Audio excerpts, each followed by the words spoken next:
Hi everyone.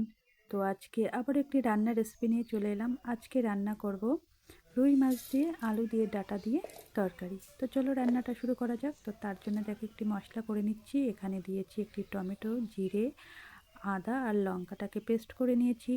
আর এদিকে মাছটাকে নুন হলুদ দিয়ে মাখিয়ে নিলাম। আর এদিকে দেখতেই পাচ্ছ আলু আর ডাঁটাটা কিন্তু কেটে রেখে দিয়েছি, ধুয়েও রাখা রয়েছে।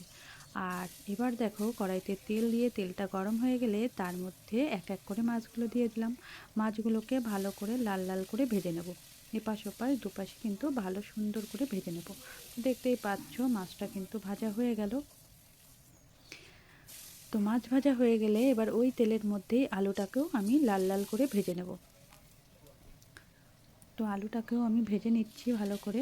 তো আলুটা যখন হালকা ভাজা হয়ে যাবে তার মধ্যে কিন্তু ডাঁটাগুলো আমি দিয়ে দিলাম।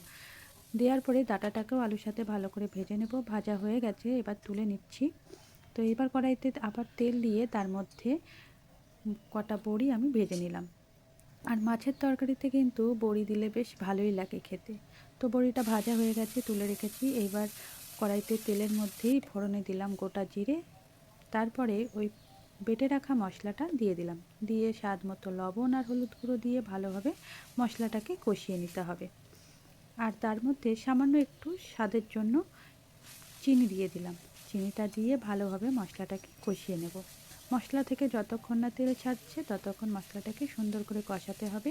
তো মশলাটা কষানো হয়ে গেছে, এবার ওর মধ্যে ভেজে রাখা ডাঁটা আর আলুটাকে দিয়ে ভালোভাবে নেড়ে চেড়ে নিয়ে পরিমাণ মতো জল দিয়ে ঢাকনা দিয়ে রেখে দেবো 5 থেকে 6 মিনিটের মতো, যতক্ষণ না আলুটা ভালোভাবে সেদ্ধ হয়ে যায়।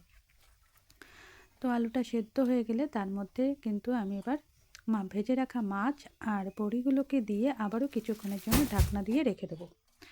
তো ঢাকনা দিয়ে রাখার পর এটাকেও প্রায় 3 থেকে 4 মিনিট মতন ফুটতে দেবো। আর ফুটে উঠলেই কিন্তু রেডি হয়ে গেল রুই মাছের আলু দিয়ে ডাঁটা দিয়ে তরকারি। তো কেমন লাগলো তোমার?